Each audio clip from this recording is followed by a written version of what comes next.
You could win a chance to debate Stephen A. and Max right here on national television. We are going to pick two winners and fly you to ESPN headquarters in Bristol, Connecticut. All you got to do, go to firsttakeyourtake.com. Be sure to read and follow all the rules for your chance to win. Then upload a 1-minute video with your best original sports debate. People, please keep it clean. Plus no music, trademarks, copyrighted material. And we just want you to be yourself on camera impressing us. Winners will be announced November 23rd by our show staff. So get busy, work on those. And we hope to see you here on the debate desk taking on these two. We're gonna be playing their video at the bottom, last segment of each hour. We're going to show two every day. We're going to pick winners every day. And then the finalists, you know, they're going to roll up in there. Apparently, you know, Lil Wayne, cats think they can come at us. And, you know, I got to shut them down once and for all. I mean, they brought it on themselves. I try to be nice. You know that. I try to be nice. But they brought it on themselves. They asked for it. So they want to come on national TV and get embarrassed. Okay. You know what it's like. Everyone wants to be a rapper, right? Coming up, trying to battle you. How long has that been going on? They never tried to battle me. What, you got any tips for these people? Taking on these two? Just know what you're doing and know what you're talking about. Because once you stand over there once you stand over there waiting to walk in and already hear what's going on, you might be intimidated and walk out. Yeah. Fair enough. How about that? Good advice. Good advice. So good to have you here. Thanks. I want to start with this topic. So rumor is you had an issue with this man saying Big Papi is not a first ballot Hall of Famer. Would you like to say something to him? David Ortiz, Big Papi. I just don't understand. I actually thought that, because I've been on shows and I know for a fact sometimes we need, if it's two people on the show and both of us agree on the subject, the producer may ask us, we need you to disagree just to make it a debate. We don't roll like that here. I thought that's what was going on. I was like, I know he cannot actually believe that Papi's not a first. You serious? See, that doesn't happen here on First Take. We say what we want. Now, I was telling Lil Wayne what I think of him as a rapper before we started this segment. Thank you. A lot of rappers who are considered great rappers, they're great lyricists. In fact, to me, it feels like they need to, when they say they get open, it means there's an opportunity for a rhyme, and they do it, and then that starts to influence the story they're going to tell or what they're going to say. Lil Wayne is one of 3 or 4 guys alive today, I believe, where you are the master of the words. Yeah. But answer his question. Well, I say you are the master of the words. You don't have to. You say exactly what you want. Thank you. But this ain't the studio. This ain't the booth. Intro. This is the debate desk, and you got to come harder than that. Lil Wayne, you're talking about. You really believe that? Did you hear my argument? Let me restate it. I heard your argument. David Ortiz was a great hitter by any measure. However, there's something called home road splits in baseball. Does your home ballpark affect you positively? The answer was yes. Yes, it does. Now, in his case, because he hit at a great hitter's park, people who say, well, that's good for righties, not lefties. In Ortiz's case, I'm telling you, you look at the home road splits, on base and slugging, the significant stats, he's better at home than on the road. Still a great hitter on the road. But as a DH, you need more than that to get into the Hall of Fame. You see, there's something called, I'll tell everyone about baseball a little bit here. I know you're a big sports fan, baseball fan. Gotcha. There's a spectrum in baseball from left to right. The hardest positions to play versus the easiest. Catcher on the left, then shortstop, like that. All the way over to first base, or in the American League, DH. Gotcha. And the more you are on the left, the less of a bat you need to be good. But the more you are on the right toward DH, the more of a bat you need to be good. And David Ortiz did not hit better than Edgar Martinez, who's not in the Hall of Fame. He did not hit better than Jim Thome, who also played more defense than Ortiz, who he hasn't been up on the ballot yet, but should be in the Hall of Fame before Ortiz. I'm not saying he should never get there, maybe eventually, but he's not a first ballot. Question. Do you agree when I say David Ortiz is the most clutch hitter of all time? Of the guys I've seen, he is up there. Question. Okay. Now, if your position and your job is a DH, that means you come in, they need you to come in to do something. And if you come in, you are the most clutch, and that's your job to come in and spark it up when we need to spark it up, and you are known and we are respecting you as the most clutch. I think you've done your job more than your job. Well, let me chime in here. Just looking at the numbers, 2-time World Series champion, 10-time All-Star, 286 career batting average, 380 career on base, 2,472 hits, ranks 103 all-time, 541 home runs, 17th all-time, 1,768 RBIs, ranks 22nd all-time, 1,192 extra base hits, 8th all-time, and only the 3rd player in Major League Baseball history with 500 home runs and 600 doubles. The only 2 other people who have ever done it is Barry Bonds, Hank Aaron. Now you go to the ballpark. I'm sitting there going like this. Ain't his fault that he was in Boston. You got a Boston. I mean, can't hold that against him. Not only that, you're acknowledging and admitting that he was clutch. You're acknowledging and admitting that he was great on the road, just greater at home. So if somebody shows up when it counts, no matter where they are, exactly. I'm sorry, you put him in there. Now, it ain't his fault that Jim Thome ain't in there. It ain't his fault that Edgar Martinez ain't in there. Maybe you should put Edgar Martinez in there too. All I'm saying is when his time comes up, there is no question that he is the exception. There is no question that he is the dude that should go in there. You're missing the point about Fenway Park, which does not surprise me. It's not that it's his fault that he played at Fenway. It means that we still evaluate what he did at every other ballpark. And I'm telling you right now, what he did at every other ballpark as a DH would not be enough to get him in the Hall. But I would say this, his postseason performances, specifically World Series performances, maybe tips the balance, but close. You're referring to a lot of traditional stats that are simply not as important. But it's not just that. Simply not as important. For me, it's clutch, though. I give you those stats because the numbers itself validates it, but your argument in favor of those other things, okay, I'm like, wait a minute. If the man shows up in the clutch, exactly, that matters. Okay, if Bernie Williams isn't in the Hall of Fame. You said if the numbers doesn't matter, then I know him being to the left of the left and the right of the right, that can't matter neither. Then why is that? If the numbers don't matter, the numbers do matter. I'm saying the numbers do matter. And if you're all the way where he is as a DH, you need ridiculous numbers to get in. Did he get them? Maybe, but not first ballot. Bernie Williams, a center fielder for the Yankees, whose careers overlap with Ortiz, in his prime, according to all the advanced numbers that really tell you how good someone is, was better than Ortiz. Now, he didn't have the longevity, but he was the center fielder and cleanup hitter. But the point is, he's not in the Hall of Fame. This is the way the Hall of Fame works. That's his problem. That's the way the Hall of Fame works. Not always. The way the Hall of Fame works is you see the standard of other players that were let in. You compare the new player to that standard. That's how it works. No. You judge the player by what the player does. Right now. But he's not playing in a vacuum. You're comparing him to everyone else. It's a Hall of Fame. Everybody ain't playing for Boston. You taking in the ballpark into consideration. You holding that against him because he's a lefty.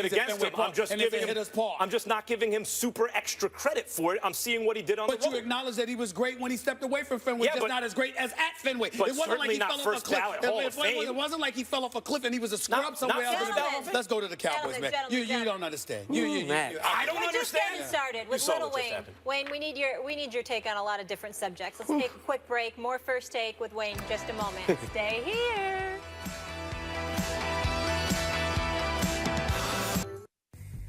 You're watching First Take, presented by Bass Pro Shops. I tried to put myself, say, in Tony's shoes. I'm sure Tony wants to play. I mean, he doesn't want to get injured. He wants to be productive. But you have to look at the dynamics right now. And they really are hitting on all cylinders. So this is hypothetically thinking. If you're Tony, you say, you know what? As much as I want to play, I don't want to press the issue. I want to play, but I'm going to let it play out right now. And it's probably better if Dak starts struggling and then they bring me in, rather than they put me in and then all of a sudden we're not hitting on all cylinders and everyone's like, they should have got rid of Tony. Blah, blah. I mean, if I'm making sense. So I'm not saying that you tell Garrett or Jerry Jones, look, I don't want to play. I think you want to play, but look, I don't want to mess up the dynamics of the team. If we get to a point where we're struggling, then it's time for me to come in. Now, that's a hard thing to do. I just think you're better if you wait till you're really needed. And I mean, no disrespect whatsoever to Tony. Little Wayne, I'm watching you smile while you hear that voice. You know, Brett Favre, your former quarterback, see you with the Green Bay. Yeah. But before we get to the question, Stephen, did you want to mention something? I just want to make sure everybody knew. I know David Ortiz is a 3-time World Series champion. I kept saying 2-time. I kept saying 2-time. It's because I want to forget the fact that he got his first beating the Yankees en route to the first title. That's why I wanted to. That wasn't easy. But go ahead. Go ahead, man. You okay with your former quarterback, Brett Favre, saying that about Mr. Romo? Yeah, I think it was very wise. And everybody's kind of, they like, what's wrong with? They're like, oh, that's not Brett, that's not Brett who you. They think Brett, he said this about Aaron, and that's the Brett that retired but came back, and that's the Brett that would never. It's not my job to help her. That's not that Brett. This is Brett Favre. This is who he is, and this is what he's saying. And let's not worry about who's it coming from, and pay attention to what he's saying. He made sense. Well, I'm gonna pay attention to who the hell said it. I'm not gonna let that go, Lil Wayne. And I'm gonna tell you why. Because I'm just saying, when you were an individual, meaning Brett Favre, when you were that dude that couldn't make up your mind when you wanted to retire, when you wanted to stay home, when you are the dude playing the quarterback position, which we're religiously told, you're not just a football player. I mean, you're the leader of the team. I mean, you're supposed to set the shining example. I mean, if you don't do it right, who else? But you've got to be that leader, the quarterback spot. This dude was nothing but the last 5 years. This dude was a walking prima donna, couldn't make up his mind when he wanted to stay, when he wanted to go, would literally leave teams dangling in the wind. Waiting. 1 year he showed up to camp for Minnesota's last year in August. I mean, he wouldn't make up his mind whether he wanted to play or not until August. Now, I was told and I was taught this does incredible damage to a football team. Oh, but not when it comes to Brett Favre. He's Brett Favre. I mean, did you know that? He threw for 71,000 yards in his career. He threw all of these touchdowns passes. Did you see him jump into the arms of his offensive lineman? Did you see him give them hugs? Did you see how he got tripped up and threw the ball underhanded to a receiver? Oh, look at the little kid in him. He still loves the game. You just love it. Don't you see it? Everybody fawning and drooling all over him. This is that dude. So you got the nerve to open your mouth about Tony Romo? No, Little Wayne, no. I'm not accepting that. I'm not saying he was wrong. I'm saying I don't want to hear that from Brett Favre. Go do your regular Wrangler jeans commercial, okay? Show up when they ask you to. Sit there and take pictures. You understand? Show up to Hall of Fame celebrations and all this. I don't want to hear nothing else from Brett Favre. Please. Honestly, I think Brett was looking at it like, Tony ain't no Brett. Thank you. Tony ain't no Brett. So if Brett was looking at it like, I'm telling y'all what Tony should do. Try to explain this to y'all you. ain't ask me what I would do and what I should do, because y'all already know what I would do and what I should do. I might not know what I would do till August, but I was talking about till whenever I'm ready. I'm Brett. But Tony y'all asked me what Tony should do, and because he ain't me, he need to let that boy do what he doing. And what about this? Is Favre telling on himself? Is he saying, look, this is the way, in a way, this is the way I would play it? Of course I want to play, so what I would do is I don't want to start right now, because if we lose, then I'm out. So, hey, Tony, if you want to be slick about it, let the kid keep playing. They're going to hit a rough patch. When they do, boom, you get in there. Is he telling on himself? I don't think he's telling on himself. I think he's just answering the question, man. No, you're answering the questions. All right, go ahead. Go ahead. I'm glad you were focused on the message, the only one here. Messenger. It's so touching. It's so touching. It's so touching. Let's change Brett subjects, Favre. can we, Stephen Brett A? Favre, please. Go do your Wrangler commercials. Wayne, Go ahead. let's talk a little NFC East. So you root for Redskins? No, in football, Yeah, just the Packers? Or just the or you like the Packers. Redskins in the NFC East? Or is that bad information? No, that's bad information. Okay, bad information. Who do you So- like in the NFC East? Do you have a strong opinion about it? I mean, I believe the Redskins would be a lot better if they located D-Jack more. He's a great receiver, and he's kind of invisible sometimes. Well, you know what it is? I watched him last week. Deshaun Jackson's who you're talking about. Yeah. He was very frustrated. Actually, he was targeted. Kirk Cousins just overthrew him about 3 times. Exactly. You know, so this is what you have in the nation's capital, okay? When I look at the NFC East, you know, these folks, they don't get it. They don't get it, Lil Wayne. They don't understand how I'm plotting. Because you do know this about me with the Cowboy fans. I think they're disgusting. I think they're the worst fan base in American history. I can't stand the Cowboy fans. I can't stand them, okay? They make me sick. But I will tell you this. Shout out, Ant. Everybody thinks that I want the Cowboys to lose. You know, they don't understand. Go ahead and let them win. Let me get right up there, Max. Let me get right up there to the tip. Let me get right up there. Let me get to the NFC Championship game. Let them have a lead in the fourth quarter. Let them be up by 20 and then blow it. I want an epic failure. That's what I want. I want to lick the tears off the fans' face. Like That's what I'm after. And that's the what more heartbreaking it is, the sweeter the tears. And I hope that Jerry Jones and the Cowboys invite me to Texas Stadium, because you know what I'll do? I will party with Cowboy fans for a tailgate party and laugh right in their face when it happens. I would do it. I really would. I'm silly. Speaking of Deshaun Jackson, right? You know how hard it is to overthrow Deshaun Jackson? Exactly. How do you overthrow that guy? I mean, the quarterback play in Washington, except for RG3's rookie year, has not been consistently good in how many years? Well, Kirk Cousins played well last year, but it was against mediocre talent. Yeah, and it was for a few games. It was some spurts to me. It wasn't, you know, I thought that was what I actually thought was happening was how we blow. When I say we, I mean us, America, how we just blow things up, you know. I might make a shot behind my, Lil Wayne's the best basketball player. You know, just, I think that was happening. Gotcha. What he said, you like that or something like that? You like that? Yeah. You like that? That's why the Green Bay Packers ended their season by saying, you like that? Hey, who you telling? Huh? The division up for grabs like always, but clearly Carson Wentz and Dak both putting on a show. But let's get your thoughts on the Lakers real quick. First time without Kobe for 20 seasons. What are your expectations? I don't have any. Smart. I don't have any expectations. I'm just gonna watch and enjoy and see what we have, see what we're doing, and I think they should go out there the same way, just have fun and play ball, and then just try to figure something out for the time being. I don't have any expectations. I mean, let me make news today. Okay. I've decided I'm gonna be a little bit nice to Jim Buss this year. Even though I believe that he played a very significant role in ruining this franchise. I've gotten on him enough.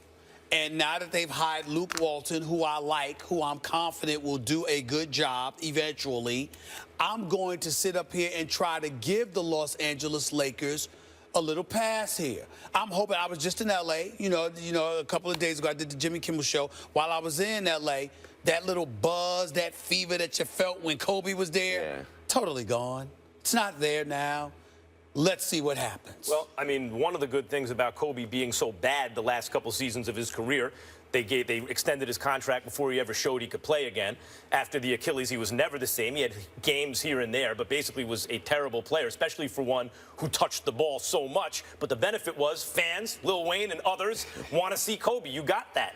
Lakers fans got to build through the draft, and now they have an interesting young nucleus and a lot of cap space going forward. Even though I don't love the way they handled it in this offseason, they still have some flexibility going forward. They already messed up because even though he's a decent player with promise, you don't draft D'Angelo Russell ahead of Jaleel Okafor. Yes, you do. No, you don't. Yes, you do. We got a lot to talk about in the NBA. Yes, we do. Wayne, appreciate you. Always good to see you. Thank you so much for being here with us. Come back again soon.